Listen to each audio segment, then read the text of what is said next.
Should be live now. Right, morning everyone.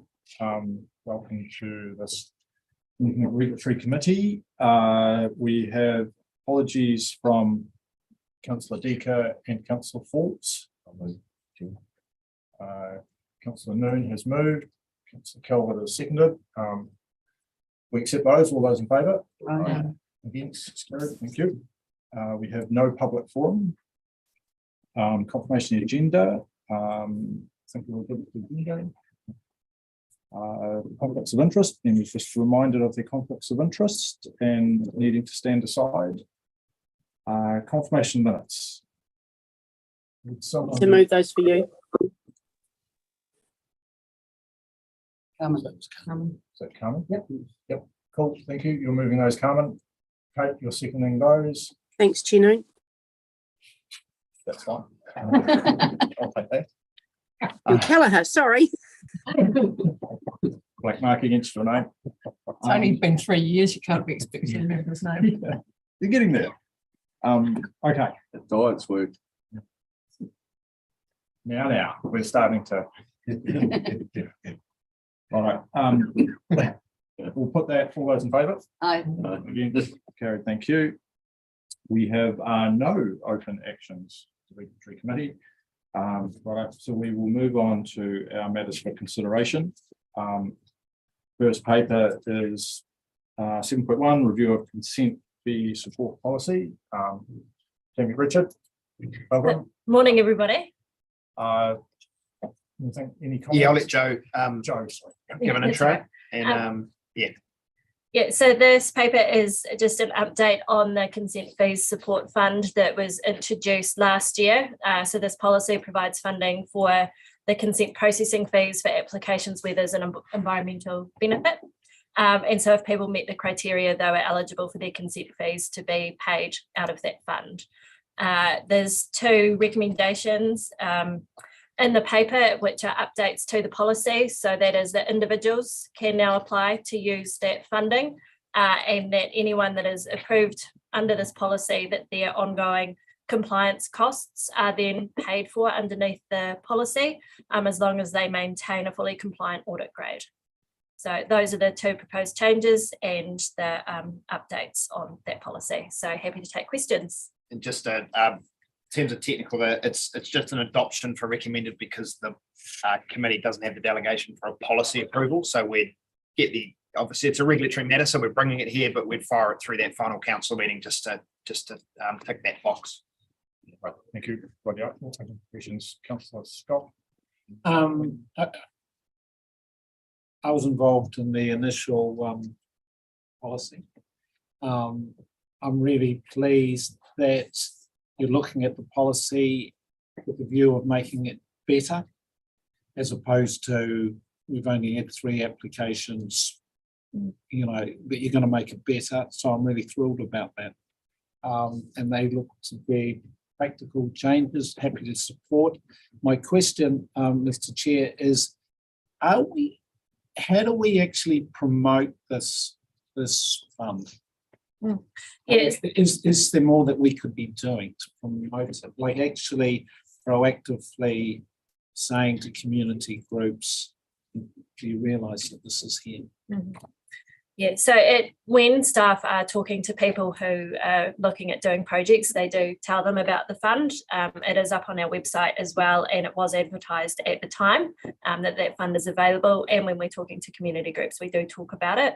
But in terms of other promotional advertising, we haven't moved beyond what we've just talked about. So I think we could do a bit more. So Yeah. so we could, I mean, we can talk to the communications team. I think that's in the next steps anyway, just around particularly using our catchment advisors and the OCC Yes. as a group, just to make sure we're pushing out. We did at the time, but it doesn't hurt just to refresh and remind people that it is there. So yeah, look, it's certainly any chance we get to make sure applicants that come in front of us are aware of it, we take that. But you know, we could also just make sure we're you know, pushing it out through all of the different stakeholder groups that we've got. Perfect. Thank you very much. Thank you, Councillor Malcolm, Councillor Wilson. Yeah, I just wonder if happy with what you're proposing. I just wonder if we'll better actually attract any more players to that market anyway. Possibly more on the individual status. But there will be, if we do increase it dramatically, there'll be costs that we don't recover. So that will become another burden on ratepayers. Not that I'm worried about us getting more environmental gains. So but one of the disadvantages you had on page 8, section 16, what was the actual, what sort of number are we thinking? If we get 10 of these a year, how much a year are we looking at putting compliance fees against this fund? So the protection for the council there is it is capped at 50,000 and it's a first in, first served. So we would be reporting back to council if we were running out of that fund to say, look, this is the situation, this is the number of applicants. Does the council wish to increase this amount? So it's not an automatic. There would need to be communication with the consent holders to say your compliance fees are covered subject to there being funds available. And we would be reporting back, and I think there's a resolution to report back again in 2 years' time to update the council on the uptake of the fund. So there's always there's a council decision to make before we increased it over and above 50,000. So Richard, so if you had 10 and they were the compliance fees, for let's say $3,000, next year would have only 47 to give out. So the compliance fees, and Tammy can jump in and get this wrong, but they vary year on year depending on what's required and the conditions for audit. So we may not audit every year. If they're fully compliant, they're likely to go on a lighter audit regime anyway. So it may be that those, I would suggest that the compliance fees for a lot of the types of consents we're talking about are going to be quite low anyway, because they're low impact, good for the environment. So the conditions will reflect that. So I don't think over time, if we get really good uptake, which would be a good result of this fund, then we would be coming back to council to say this is now the position in terms of the expected compliance funding coming out of this fund. Do we want to make more available for new consents? Cool, that's good. Thanks very much. Understand. Thank you. Thank you, Councillor Wilson. Sorry, I'm just doing a consistency check here, and I sat on the bylaw review as did Gretchen, and in that we had a mechanism that people who want to work in or around the flood protection banks could apply to have a waiver of the bylaw fee. Now, it's all good community stuff that would get us to that same point. That one is just a delegation, I think, to staff, and hasn't, and there's no accounting for the costs that may happen there. And I'm just wondering whether we should actually be saying that the same pool of money should be considered for the but does that make sense? Because they're all good community things, but one is a bylaw and this is regulatory. It's just that it's an inconsistency. They're different things. They are different things. I'm just we've done this under the looking at the fees and charges policy as it applies to resource consents, and it's a consistent process that we felt we could apply. I don't have enough information, sorry, on the bylaw fees, but I see them as two different processes, and if that's the process that's been developed through the bylaw, then I think that can sit independent of this process. Okay, just checking. Thank you. Cool. Thank you, Councillor Calvert. If we do compliance things and that involves ongoing, that creates an expectation that we will keep providing that exemption, for want of a better word, that it amounts to, I presume. Is that so? The policy change means that while this fund is available, consent holders can apply to have their compliance fees covered, subject to them being fully compliant. It would always be subject to the fund being available and the policy being in place. So there's no guarantee for anyone that their compliance fees are covered in perpetuity. Would we be therefore creating an expectation when you say first come, first served, is the people who had the compliance fees covered for this year, who just will presumably put on a rolling, please can I keep having it? Their first come, first served for next year, aren't they? They are, but again, that comes back to we've used not much this year. We've got a lot of room before we hit the ceiling for this fund, and we will if we think we're getting close, we'll bring it back to council and sort of have a conversation about, do we think this is getting the benefits that you intended when you asked us to put this policy forward? And I think it is a good policy. And did you wish to put more money in that fund? So it creates an expectation as much as, yeah, if you're first in and you get that compliance cost covered for a year, but it will always be with a caveat that the funding needs to be available, and you need to go through the process to apply for it. So I'm pretty comfortable through the conversations we have with consent holders and that Tammy and her team have when we get to the compliance stage, that it'll be very clear what that process is. And because we've got so much room under the cap at the moment, we're not going to be under any pressure for certainly the first 2 to 3 years. Yes, I'm just wondering, I guess, whether as it develops, we might want to look at some sorts of activities that we particularly favour, being closer to as of right, sort of, like rates relief for a church or whatever, just because of the activity. Obviously, you're talking about a broader fees and charges policy discussion. So yes, you can have that at any Well, time. just because otherwise you cement in potentially the early ones and you have the effect, and I see already those 3 there, as it builds momentum and we start using something in perpetuity sort of in general, so we might end up with a chunk of out of that, and we'll end up likely with the best dressed, best organised people in first, Fully compliant people. which is, well, no, in the first place they get it, and then Well, they won't, no, because it's after the fact. So if their audit's not fully compliant, they won't receive the rebate. So it's a good incentive for them to remain fully compliant.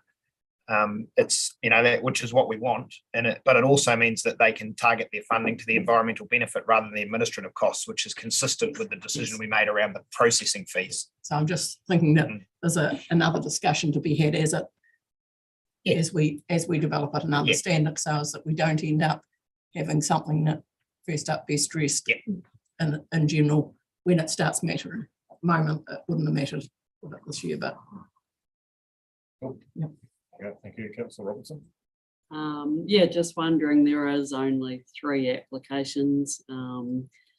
Interesting though, they're not necessarily what you would expect, one being a worm farm, one being in Lake Hayes catchment on a range of projects, and the other a billboard. So basically we've got a great spread of people thinking outside the box in some cases of where they might be able to get assistance. But if we do want to grow this, exactly, are we getting our value out of this fund? What's the best way of doing that? And I'm wondering whether or not we should put this, I'm not exactly sure how. So the first question is, how is this promoted at the moment? Or is it sort of as someone contacts consents, you might tell them, oh, gee, have you considered applying for this? Or are we promoting it on our website? How does that work? Or should this actually be considered for going with the Eco Fund as maybe with different timeframes, but we've already got a brand there. It's where people who want to do environmental work go to look for information on how the council would support them. This could be a standalone thing sitting next to that in the same website space. Possibly open all the time, but sitting there because, I think there'll be similar people. Yeah, so the question around comms is similar to Brian's, and I think we certainly did a big push when it was first approved by council, but we can, I think the message today is that we need to refresh that communications, and I think our catchment advisor team are in a good place to make sure all of our community groups that they're working with in catchment groups have that. It is promoted on the website, and we can double check the link to EcoFund, but we did make that connection back then. The other thing I would say is it's not reflective of there not being any projects going on. And in a lot of cases, these projects can occur without consent. So, and in part of our conversation, I think with people that come to us often is, well, is there ways of achieving that outcome without needing a consent, which is a good result. So, obviously this is here if there are projects like the ones listed where there is no alternative but to undertake something that requires a consent, but wherever we can, finding a solution that doesn't need a consent is a good outcome. So there are still lots of things happening and lots of good eco fund projects that occur without consent. And, we had some good conversations with Pomahaka around their planting to find ways of doing that riparian planting that didn't trigger a need for a consent rather than put them through a consent process. And that's the direction they went. So there's a few things happening, but those conversations happen at staff level, and certainly the ones that do come through the door that have that comply with the policy, we direct them to that and make sure that they make use of the fund. So we're capturing everything Yeah. we need to be Yeah. capturing. I guess the question will be whether there's a whole lot sitting out there that are thinking, oh, I might not do this project because it's costing a lot of money. So you're never seeing them, they're not even attempting to do their project. But yeah, we don't know that. Okay, cool. Thank you. Councillor Scott. Yeah, I would like to move the recommendations and just remind us ourselves that, the reason for this fund, it did come, as has been said, out of the Pomahaka and some of the frustrations there, a community project for a wetland, environmental good, public good, and then having to pay a significant consent fee can be a bit of a roadblock and a bit of a difficulty. So it was to support that. So in some ways, I'd like to see some more similar type of projects actually in there. Even though I'm moving the motion to do justice to this fund, I found Councillor Robinson's suggestion quite, interesting, that maybe that's the next step. Is it a possibility to quite simply expand the eco fund by 50 grand, but say, well, actually, if you've got a project, you want some support, and this 50 grand is there for the consent and admin and so forth. Or so it's all in there. So what that actually means is if it's underspent, it then just flicks into the balance of the eco fund. So like if you're 20 grand short, it would then be in. So that this money is going to environmental and community good. That's something to think about for the future, not outside this recommendation. Or is there a timing issue? Do you mind if I ask that question? Is there a timing issue if it was aligned with the eco fund once a year, as opposed to when somebody needs to do a consent? Yeah, there could potentially be a timing issue there because the applications will come in depending on when they want to do the project. So there could potentially be a timing issue, but we would have to explore that. How that related to the eco fund. Yeah, because that could be a frustration, and if the replies, oh, you've just missed out on the eco fund round, what are you going to do to that? Yeah. Anyway, I put the motion. Right. Happy to second that for you. Got a queue of people to second it. Right. Okay. Councillor Scott has put all four as they are. You're seconding it. You're in first. Yep. Councillor Malcolm. Yeah. Okay. Any discussion? Right. So all good. Okay. All in favour? Aye. It's carried. Thank you. Right. Item 7.2, quarterly activity report.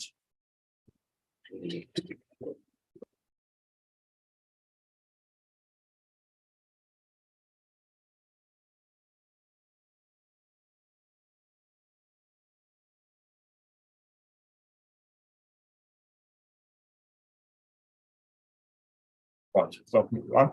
Just turn it off again. Thank you. We just, I assume take what's been submitted. Any comments you'd like to add? Just kick off. Tēnā koutou katoa. This is the regulatory report which summarises the mahi or the work that the regulatory activities have undertaken during the last financial year, 21-22. Across all the activities, you'll see an increased outputs, despite what's been a challenging year with COVID and also some new rules coming into play.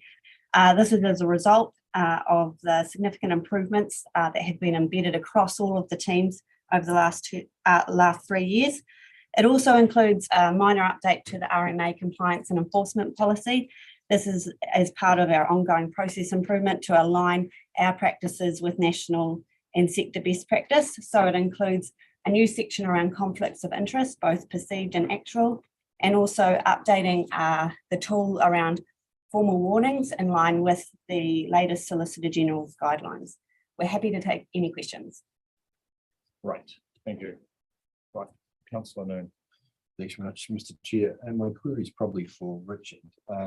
It talks about, in terms of the consent processing, you're getting about 60 consents per month or thereabouts. So from a capacity and capability point of view, and you highlight that some of the more complex consents are outsourced, external consultant process those. But from a consistency point of view going forward, just projecting over the next 12 months, do you imagine if that 60 continues to be the roundabout number that's coming on a monthly basis, you are geared up to the level to be able to cope in a capacity and capability point of view? Sorry, it may be someone else. Sorry, Chuck. It's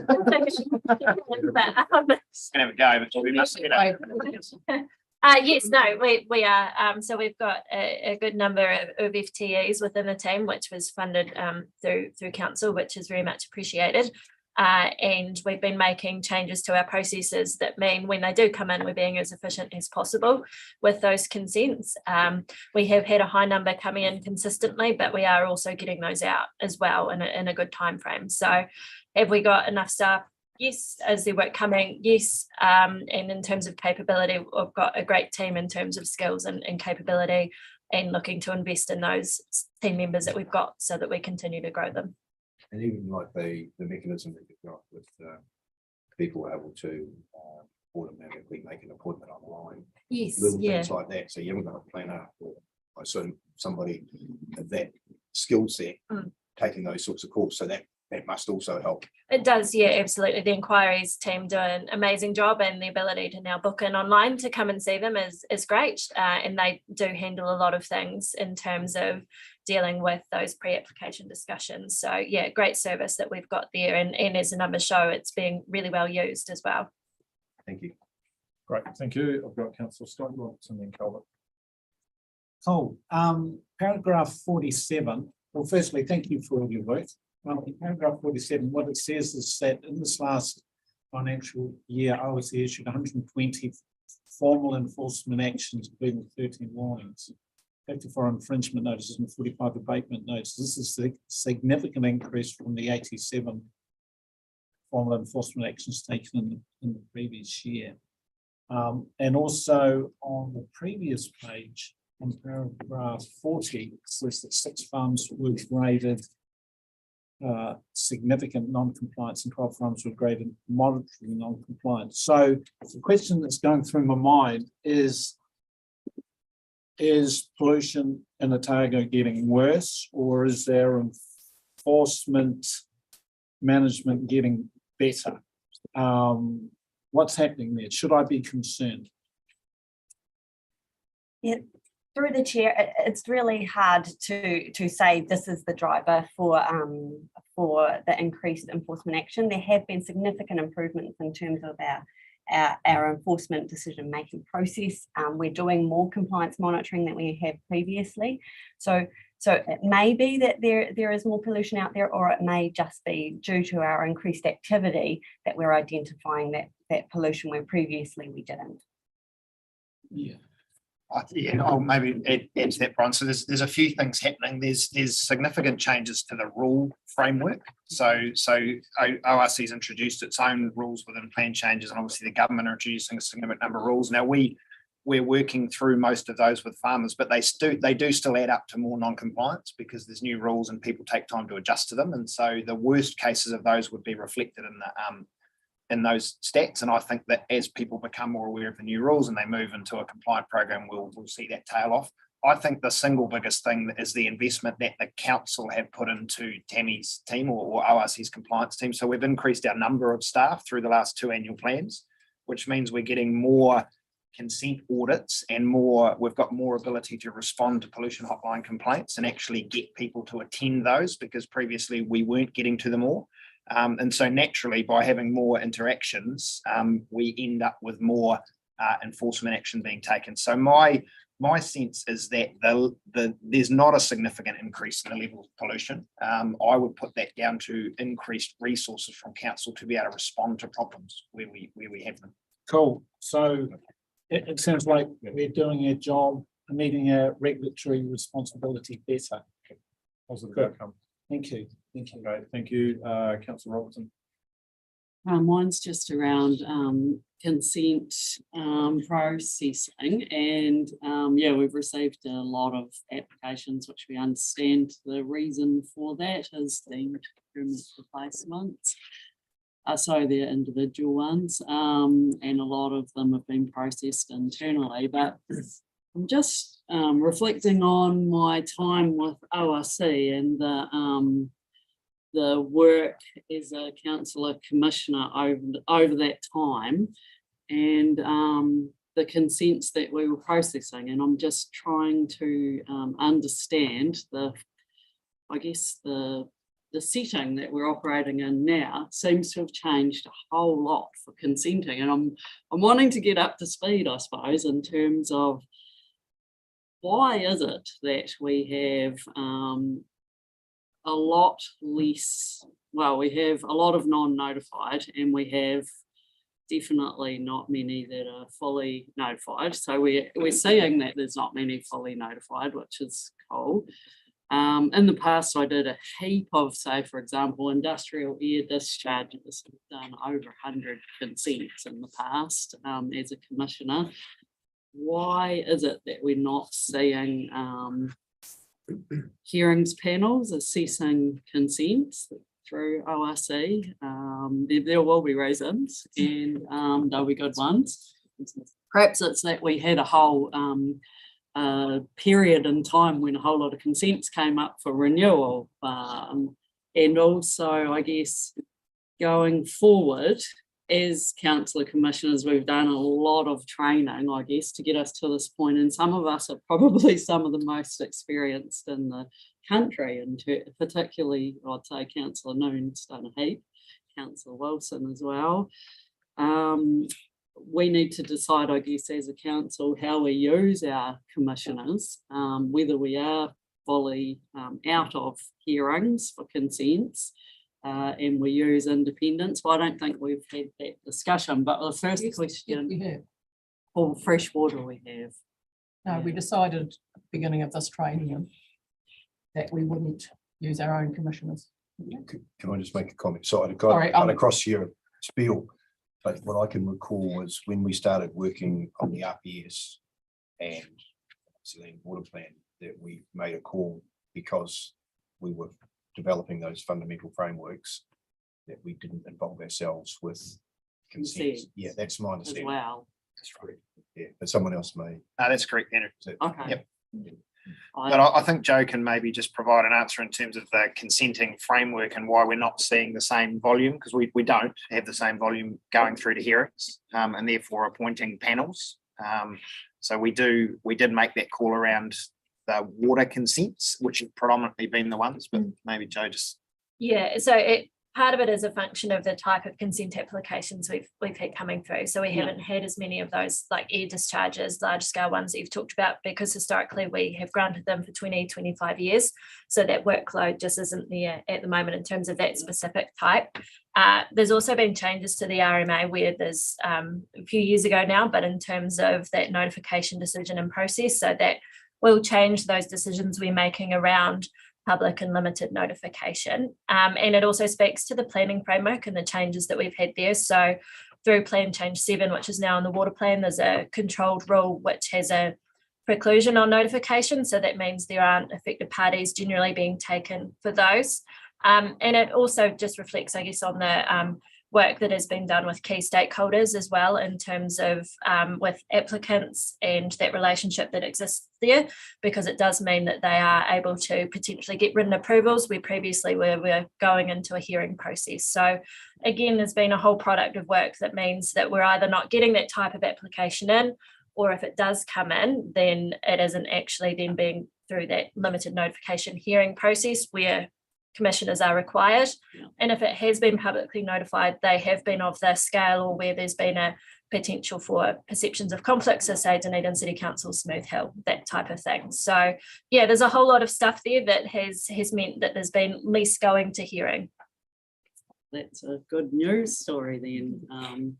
We've probably got up to the same position as a number of other councillors who have got to that position before us, so. It, That's it good will, to it hear. will be an important conversation to have with the incoming council in Yeah. terms of the expectations. And now that we're through Plan Change 7, and there's obviously still the land and water plan work, but there's still a decision to be made about using councillors on panels. So we'll make, or Joe will, and I will pick that up with the incoming council, just so we're clear around the table where that opportunity exists and how we do that.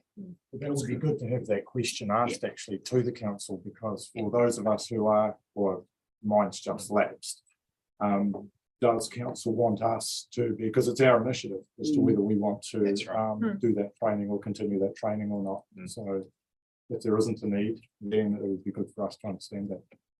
I've got Councillor Calvert and Councillor, unless it was on this It topic. was on this topic. Is Councillor, that okay? or is it on this topic? Yeah, No, not really. Okay, no, sorry, go, Brian. apologies. No. I look forward to that discussion. Well, I mean, whoever's on the council, I should say, whoever's on the council. But one of the, the advantages of having independent is obviously giving an independent assessment. One of the disadvantages is the training, Gary, that you talk about. The fact that we say, oh, somebody else will actually handle it. And all that happens is that around the table, councillors generally are missing out on some really important training. This is core business of this council, how, air emissions are managed, gravel, consents, all this type of stuff. And we're missing out on that training. And that's a significant disadvantage. I totally agree, and I think from an RMA perspective and upskilling the councillors around just some very broad RMA type stuff. We used to have Councillor Fruit, who was like a police person when it come to encouraging new councillors to do their training, and then council would support that. So I guess for the new council, I would definitely be suggesting that it is considered early on in the training. Councillor Culver. I notice, and I want to just start off briefly by thanking you for having in here who you're actually talking to and things, and avoiding the use of stakeholders. But if you're actually talking to somebody, so as we know who it is, so thank you for making those choices. The Smooth Hill decision now has come out, hasn't it? Yes, it has. And so I take it won't be mentioned again, and that it was, we've now had a report after that date, although we haven't had that report. If you see what I mean, it isn't in here because. No, yes, because this was written before, yeah. So Noting, councillor, it's still in the appeal period, so we won't be discussing it at this meeting. Okay, so the Next. question, yeah. So the question I'm asking isn't about what happened in it, but about at the end of the period and when it comes to whatever, how do we look back on the process and whether it's the best we could do, or whether we've learnt anything from that process, or how do we have a time at which. So I'll be interested if, and it's probably not a discussion for this meeting, if there's a particular issue that either you're raising or have had raised, but in terms of our processing, we're constantly looking at how our process went and whether it could be improved. I'm very happy with our processing of Smooth Hill, highly technical, very much in the public interest. And all of our staff involved, from our processing planner, who was a consultant, through to the internal and external people involved in our administration team that ran the hearing, did an excellent job for what is a huge consent. So from that point of view, it was a very good process, and we had very good commissioners appointed between DCC and LRC. So we constantly look at it, and if there's particular issues, we're always happy to take them on board. But in this, and at some point in time in the future, we've got a large compliance process, depending on the outcome of any appeals and what might happen there. And we'll go through that at the appropriate time. I'm just presuming that any major consent like that has a process where sooner or later it comes back to council, and I would guess it might be in what's the new word? Confidential papers or whatever they to look at it so that you can say why it's been you did a fabulous job if that's what you've done, and why, and that allows councillors to engage with what happens with a big one like that. Anything that involves putting us on the front page of the paper at odds to the DCC is something that we would want to think. Yeah, we've got to be careful that we Just have a say look at it. we're at odds with the DCC. We have a role as regulator and they have a role as a service provider. So, Yes.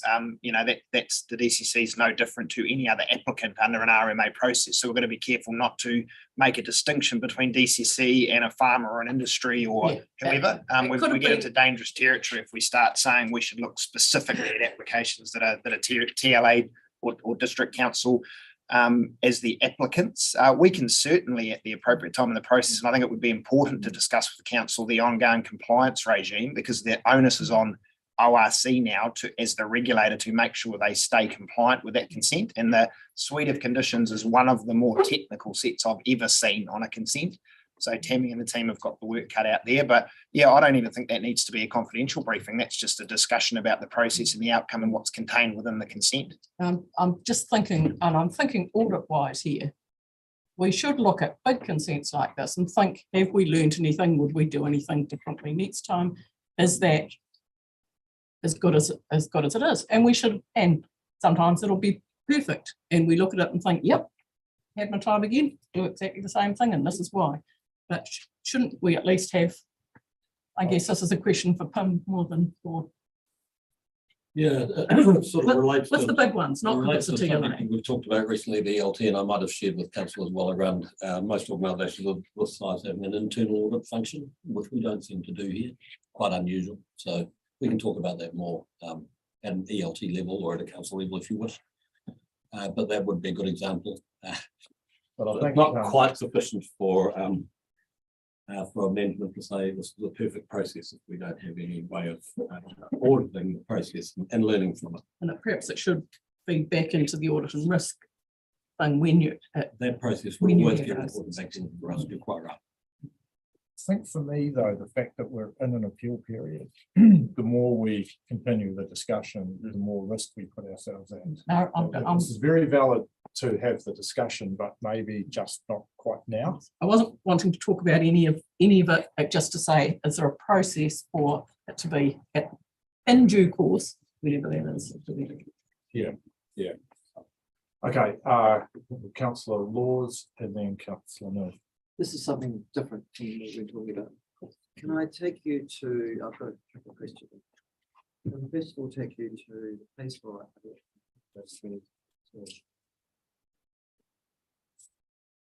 Sorry. Yes. Sorry, 2021. So, excellent. And it's to do obviously with the water bottling case in Kempton.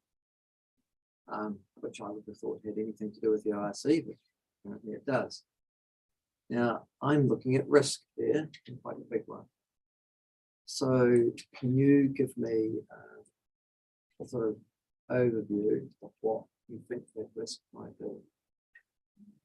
Yes, so the Can I clarify something before you answer that question? I just want to clarify.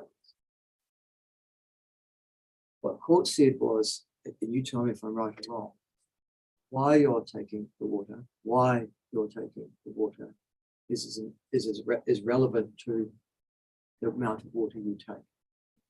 Is that right? Have I got that right or wrong? in part, so it comes from the fact that you need to consent relating to the rules and how they're written in the plan. So it's about the taking and using of that water. So there was some concerns raised with how that had then been consented and then how that water was then being used. And in this case, that use was water bottling, but the original purpose and take of that consent wasn't water bottling. So there was a difference between that use. So in Otago, we're very fortunate that our rules talk about the take and use of water in our regional plans and the rules that have been introduced through Plan Change 7.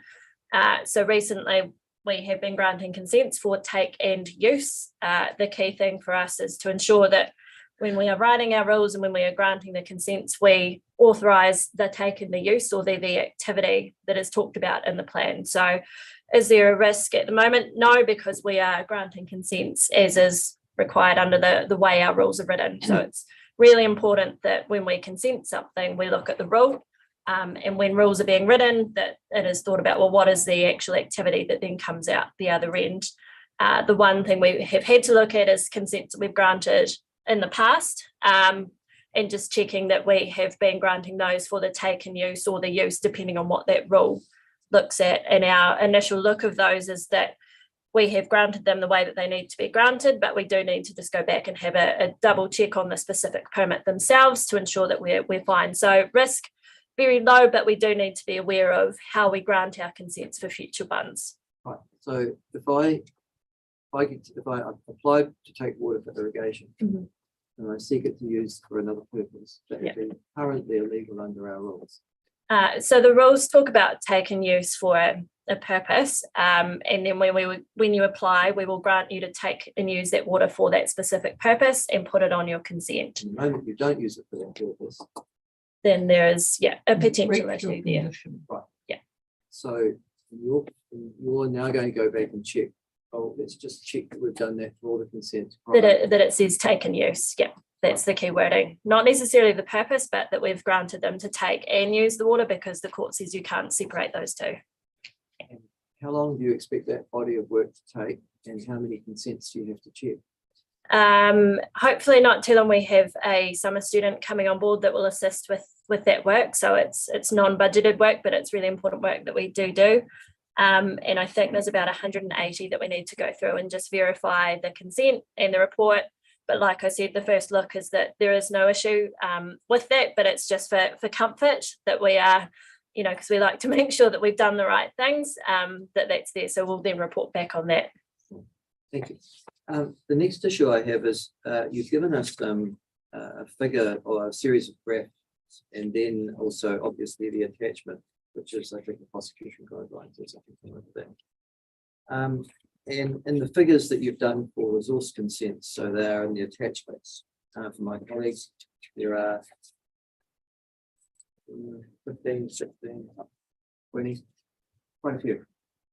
About 20 of those very nice graphs. And there's a graph there about where you're getting your inquiries from. For example, it is figure 10, consent inquiry by location. And what we see is, what we've learned is that most of them come from the Dunstan ward. And so most of the consent inquiries. Now, politicking, of course, but I would like to ask, that's the consent inquiries. What I actually don't have here and I look for was the consents. So in other words, that's where I get the phone call or whatever, your email from, but where are most of my consents being granted? Is there a table that will show me that? Yeah. Not currently, but it's certainly information we could pull together. Well, that would seem quite important because I'd like to know if it correlates roughly with that inquiry issue as well. I'm presuming it does, but I don't know. It might just be that people in Dunstan Water are a bit more active in getting on files. I don't know. Because then the next question that flows from that is the inevitable one. And that is, if we are doing these consents here, and they're what, roughly 2/3, maybe more of the consents will be in one place, do we have sufficient staff there to be able to handle the volume of consents there? So in other words, are those consents being processed by staff here, and they could be processed by staff there? Before we do, can I clarify something, Councillor? Do you want a picture of all the consents and where they currently are, or the applications that are coming in and where they're from? I guess it's both, really. Yeah. Yeah. Because it will tell us, and the reason I'm asking the question related to the allocation of staff resources. Yeah. So. Yeah, so where possible, if an application is from Central Otago or that area, I do give it to the team in that area. So I've got 3 in the Alexandra office at the moment, and then also 4 in the Queenstown office. And we have been aiming to grow that Queenstown staff over the last couple of years, which has been great. And that is reflective of that we wanted people in those areas where consents are coming in from. Are the consents all being processed by us, or are we giving them to consultants?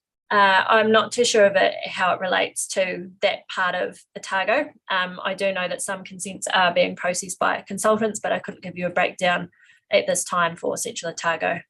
Can I ask, and the reason I ask this question is it's the old question of locums and permanent staff translated to here. Mhm.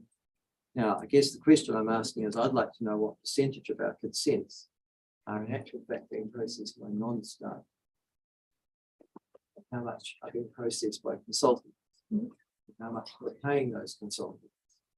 Maybe I'm not long term, it might be easier to just to go and recruit more staff. Now, you've probably had these discussions, I'm sure you have. Yes. But it would be nice to get those figures there before us as a table. Yeah. And if I can extrapolate my experience in the DHB, we learned that a lot of our clinical work has been done by locums, and the cost of that, we decided to mandate our chief executive to go and offer a bit more money so that we could offer people that we needed additional funding so that they could have permanent staff and we could actually long-term save money.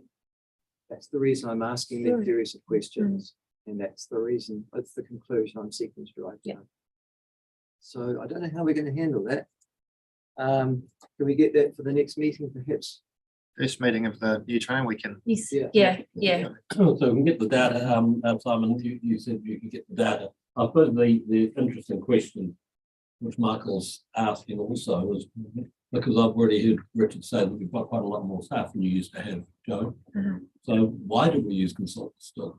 I mean, is it a specific type of consent that we tend to use a consultant? Yeah, so it's where we have an application, say from ORC ourselves, so we're the applicant, we don't have delegation to process or make decisions on that. I mean, that's a very good thing. It is also where they are quite large and complex, so they are of a level where they are a project of themselves that do require a lot of time and effort. That we want to ensure that we've got someone handling those. So it is really dependent on the applicant and then the application type, but it is a smaller portion of the work is allocated to consultants than what goes to internal teams, which is great. So complex or large consent? Yes. Yeah. Okay. We need to know how much we're spending on that. And, to be honest with you, we should be able to handle complex.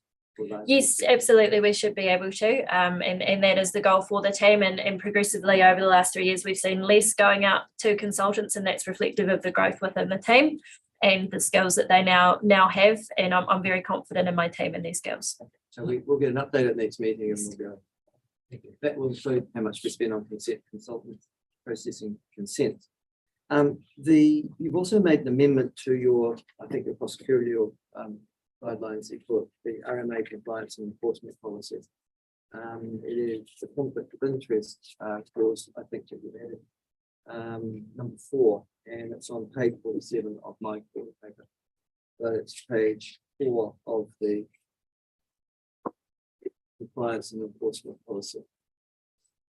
Is the reason for that new conflict of interest addition? Is that a reaction to the Clutha inquiry?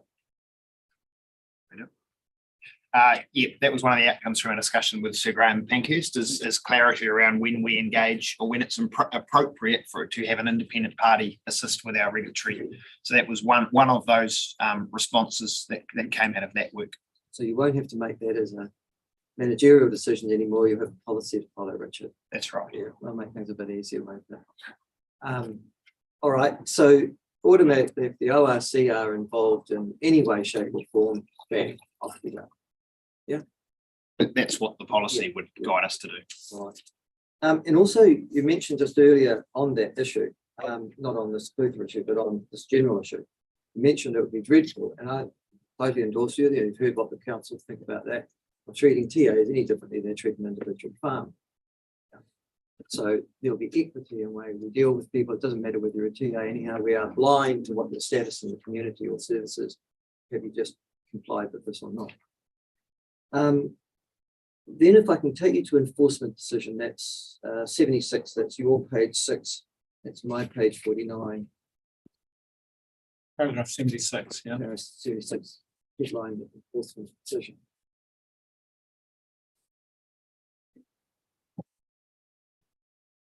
There's a fascinating early sentence to that, I have to say, which says that the ORC takes a rational and principled approach to regulation, as if it would take an irrational and unprincipled approach as an alternative.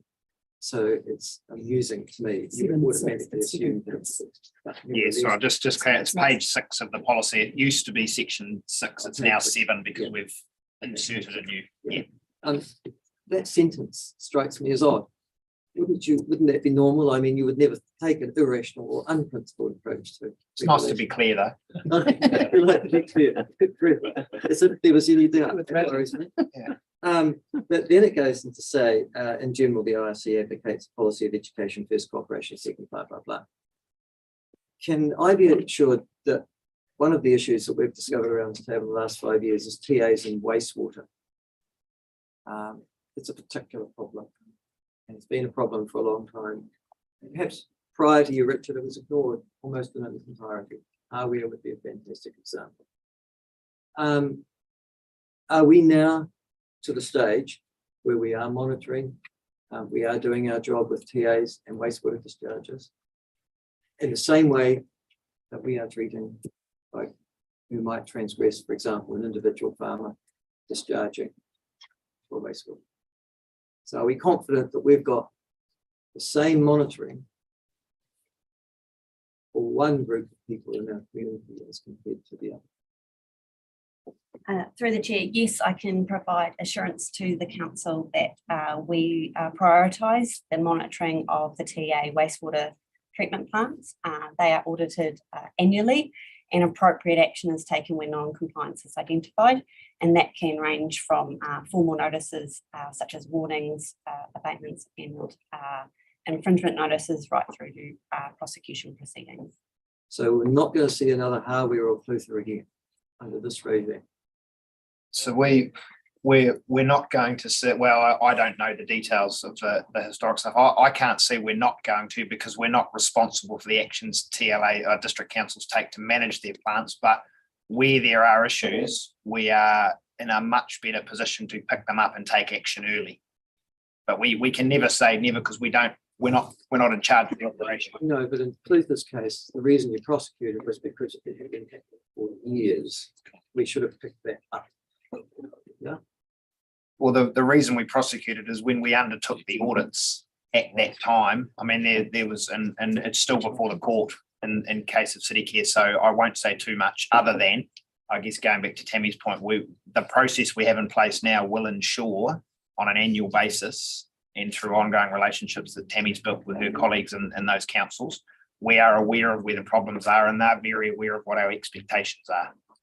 I don't think I've seen a report come back as a regular basis of breaches that might have been done in those. Are they coming to us now? Perhaps I've missed it.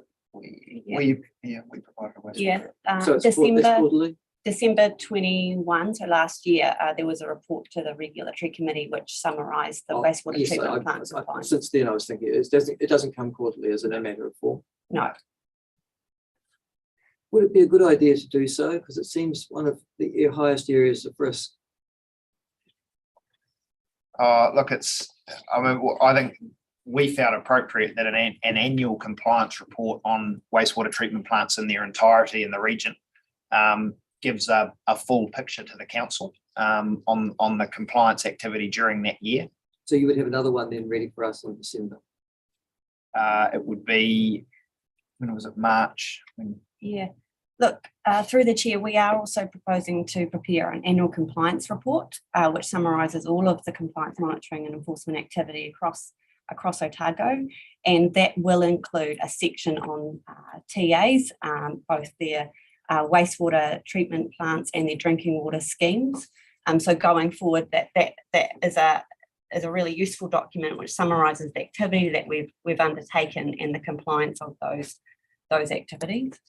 And does the Water Entities Bill mean that you need to up anything to do with the compliance and monitoring aspect of water in Otago? Have you looked at that bill and said, new job for us? And Through the chair, it's still in a state of flux in terms of our requirements. There are information reporting requirements on the council to share information with Te Mata Arawai. Going forward, we've built a strong relationship with the local team in Otago, the Te Mata Arawai group, and going forward in terms of the water entities, there may be additional requirements coming through. I think in terms of water entities, Michael, too, the thing that we're focused on is making sure the information that we've got on current compliance and current risks from the plants in Otago is as good as it can be. So when that new entity picks that up, they know exactly what the problems are in Otago, and that hopefully will help them prioritise the work that needs to be done on the infrastructure that they inherit. yeah, so, but you've still got the role of, nevertheless, once that bill goes through and the new entities are set up. We will still be the regulator, Yeah, and we will be dealing with the new entity as the consent holder. right, thank you. All right, got 3 waiting. We're all good. Yeah, good. Thank you. Andrew. My question is probably not appropriate in this forum, so I won't answer it, but I was going to follow up on the Hillary inquiry. But I take your lead as chair when you said about let's not focus on it, but I think it's important to have a discussion on that at an appropriate time. Yeah, cool. Thank you. Kate, then Hillary. My question, and My question's relevant to that last issue. can you go, please defer to you. You go, so. Michael's council laws question about was this number 4 put in on page 4, conflict of interest thing, and my question is for which is this seems to me, it looks like, I mean, some of the words are and this in the middle, it says this ensures any action is consistent with the principles and compliance and enforcement action is lawful, ethical and accountable. But wrapped around those words, there is a from time to time it may be appropriate, and if the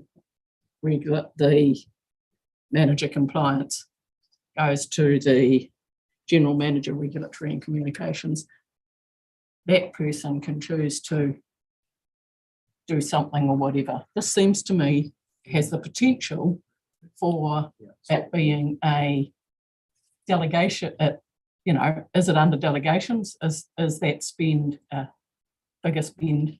And so the question I have for you is, are you comfortable that you, who are the only person who's accountable to us, is appropriate in there to be inserted in there rather than just people at the bottom deciding, sorry, at the bottom isn't the right word, catch people. I was going to say on the coal face, but coal's not a thing anymore.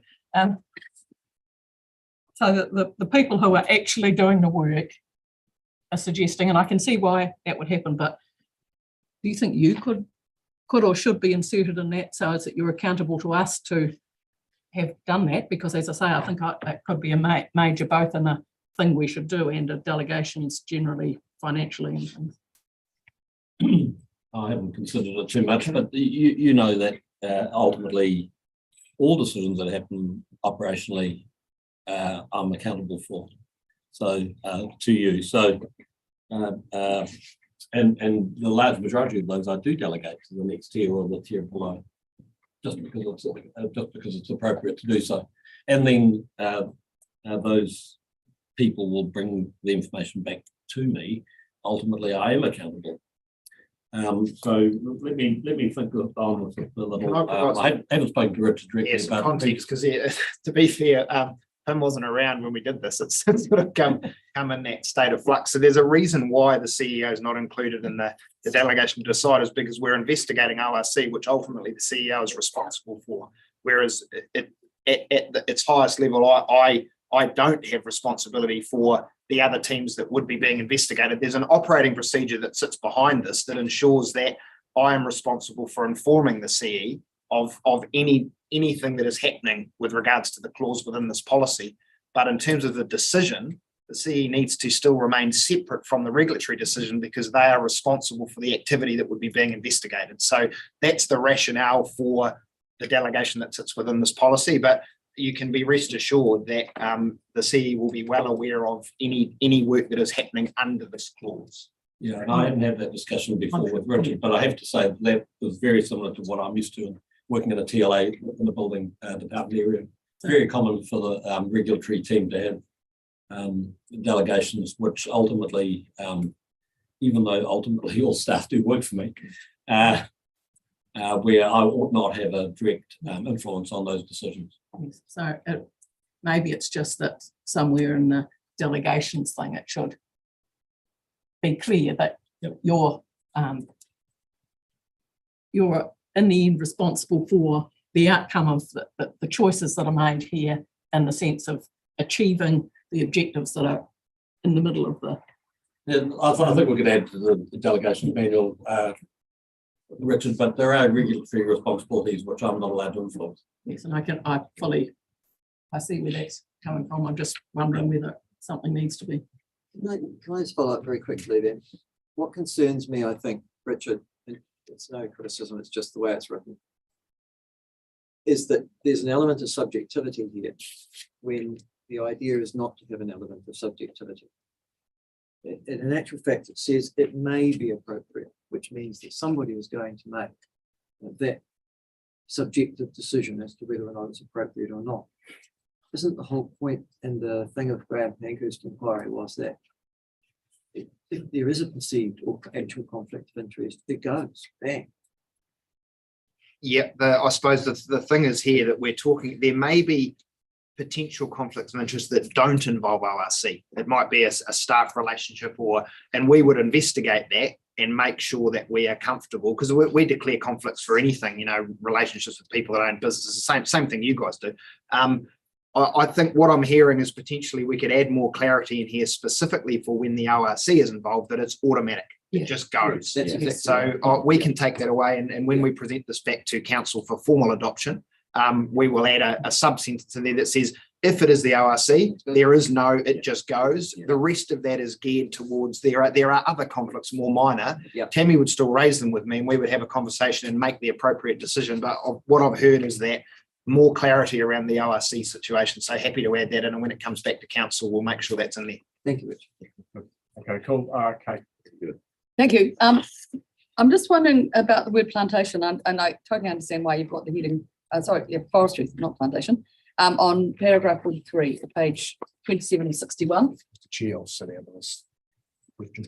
Oh, it's not, it probably doesn't actually worry you. So the question here is, I totally get that this is plantation forestry, but we've got this other thing happening, which is carbon forestry, which doesn't meet the plantation forestry rules of any sort, but could have the same effects, as in some of the carbon forestry, I understand, is being done with complete spray outs, which could have a real problem with sediment, which is the issue that you're here. What is and I'm just wanting to capture, what would be the effect if there was a big weather event that happened after a big spray out to go to carbon forestry block? Would there be the same compliance issues? Yeah, through the chair, yes, there could be, and there are other rules, the air plan, the NES freshwater, which could apply, and so whilst the NES for plantation forestry doesn't apply, other rules may come into play in that situation. And the reason I'm asking this is paragraph 43. It's not in the report. It is in the report, not the document attached. The reason I'm asking is, at some stage, given that we're very clear that there are two distinct types of forestry now, at least two, I'm wondering whether we should be referring here to plantation forestry. And I know it's pedantic, but actually we may, because I think at the moment we don't have a process. We may develop a process, and we should have a baseline for that. No, that's a good point. This is very much specific to NES plantation forestry and the reporting requirements. Because at some stage we may have some other rules about carbon forestry. Sorry, and thank you. Good point. No, I don't need to now. You're all good? Yep. Thank you. I have a question for Steve. You've got a new boat. Yes. We do. Yes. I'm tired. It is stationed in Dunstan. Probably Maud or something, is it? So we took receipt of the new vessel, yes, 2 days ago. The intention is that the new one is an 8.5 metre ray glass protector. It's a better sea boat, it's heavier, longer, and it's better suited to the harbour and the coastal arena that we work in this side. So the plan will be to put the current vessel, the Kaitiaki, into Central Otago. It'll be based and stored in Cromwell and available for both harbour master function and in time other internal issues on the water. So it'll be a resource, a really good resource to have based in Central. It negates the 3.5 hours of towing each way every time we need a boat out there for our own purpose. So yeah, it's a good addition to the fleet. So it was reported. We've got a few weeks of just getting the new one aligned and branded and looking like we need it to look. So it's similar to the other vessel. And I think it will prove a good asset. Cool. And to mobilise it, someone still comes from Dunedin. At the moment, the long-term plan for that is to qualify suitable staff and upskill their training in other departments so that it could be used by the central team as we currently sit from a harbour master function. Yeah, but at the moment, for the foreseeable future, it will need Pete or I to skipper the vessel. We also added a third team member to the harbour master function, if you remember, through the annual plan. So Jennifer has now started, and is just going through the appropriate training and development to be certified to operate the boat. So at present, as it stands, in last summer, if Steve and Pete were in Dunstan, we had we had response capability. There's a good relationship with the Coast Guard and others where you can drive back, but now we will have the ability to potentially, depending once Jennifer's qualified, to have staff in both areas and have a much better ability to respond to issues. So we still need to, and Steve's just giving some thought to what that looks like in the medium and long term once the proper training's been done. But it just gives us better flexibility to be able to respond. Cool. Yeah. Okay. Right. Thank you. Right. No more questions. We have 3 recommendations for noting. 1 recommends. Kate, you've moved. Marie, you've seconded. Was there any discussion? Our products, all in favour? Against? Carried. Thank you. Right. Third paper. Against grazing.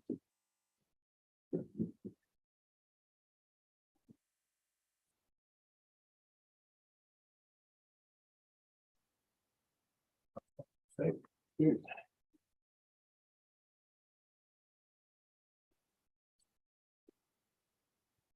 All right. We have all read paper. No, not really. We'll just take questions. Obviously, it's a hot topic, so we felt it was appropriate to. So there's 2 sections to this paper. One is an update from Tammy on the winter just been. It has just been in spring, and the other is the work that Joe's team have been doing. A significant amount of work to get ourselves ready for winter 2023 under the NES. So that's the 2 parts of the report, and happy to Wait for any questions. Okay. Thank you. The good thing about it being a pending election time is that we've all been out and about and seeing the countryside, and certainly I have to say that what I reflect on is the huge change. It seems to be a huge level of compliance with the full requirements of the intent of the intensive winter grazing, and that I'm sure comes from really good education from you. So thank you. The question I've got is about paragraph 6 and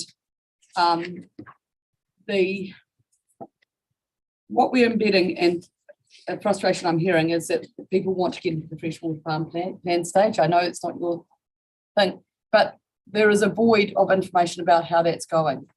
And I'm wondering if we could use this opportunity to know if you know any more than we know, and especially the farmers out there. It's a very dangerous question, Kate. No, I can. All I can say, because I can't speak specifically about it, it's not our program of work, is we have had a recent meeting with industry groups and MFE where it was made very clear that void of information is becoming challenging for everybody, and they have given an undertaking that there will be some information coming out very soon.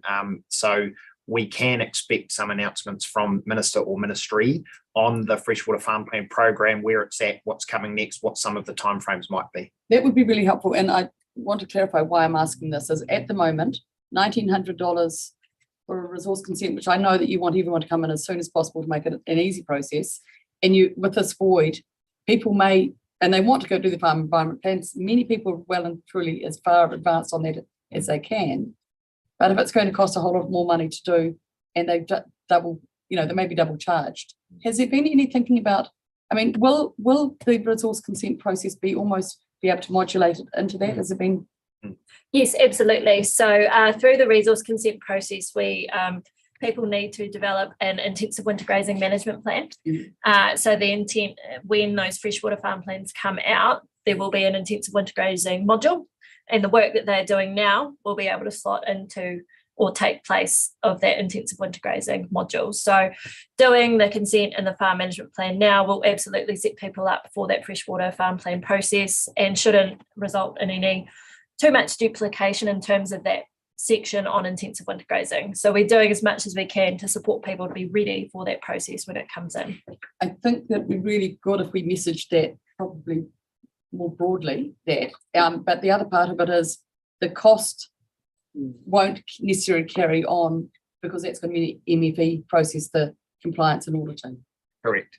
So again, and because that's a different process, I understand all that. Do you know what your role as a council might be in that process? So based on the discussion document that was released, we are responsible for the implementation of the system, but the certifier is independent and the auditor is independent. Councils would have a role in the signing off the certifiers to operate within our region, and we will have a role to ensure that farmers have met their requirements at various parts of the process. So they have a certified plan, they've had it audited at the appropriate time, and then they've had it recertified at the appropriate time. So that's the framework as it was presented in the discussion document, and we're waiting now for the the cabinet paper and the detailed regulations and the exposure draft, which would detail council's role much more clearly. So last question, if I may. So I should have asked my statement before sort of any question. Do you think there'd be some value in us articulating that the transferability of that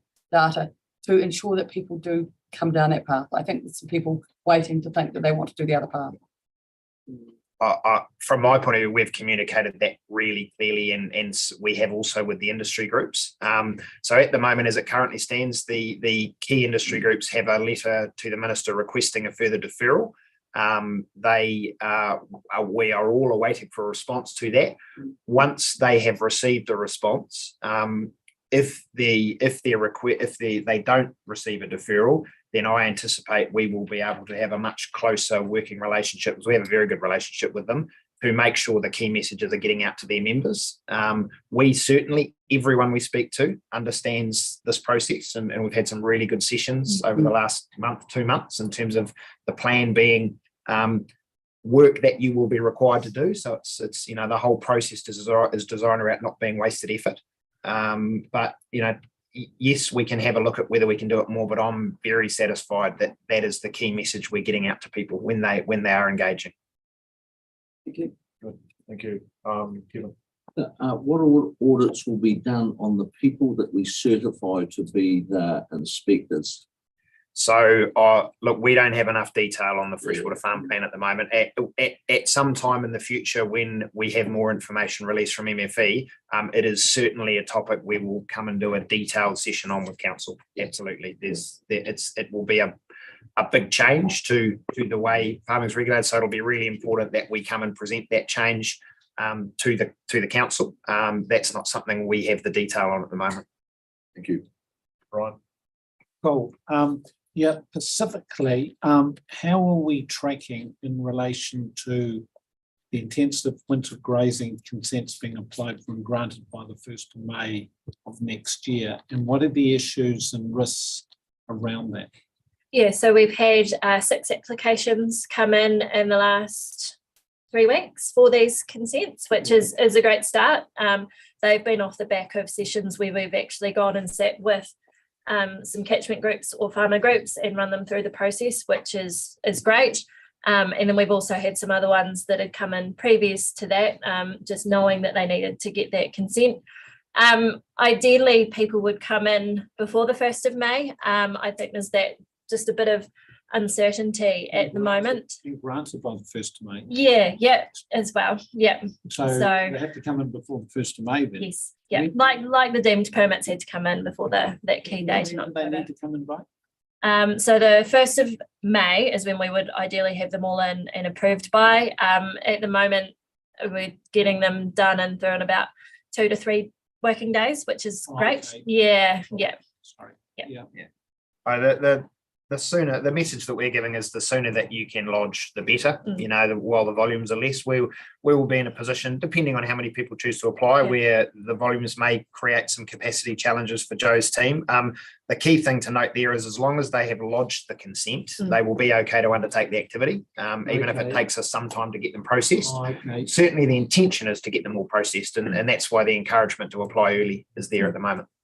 What numbers are you expecting, do you know?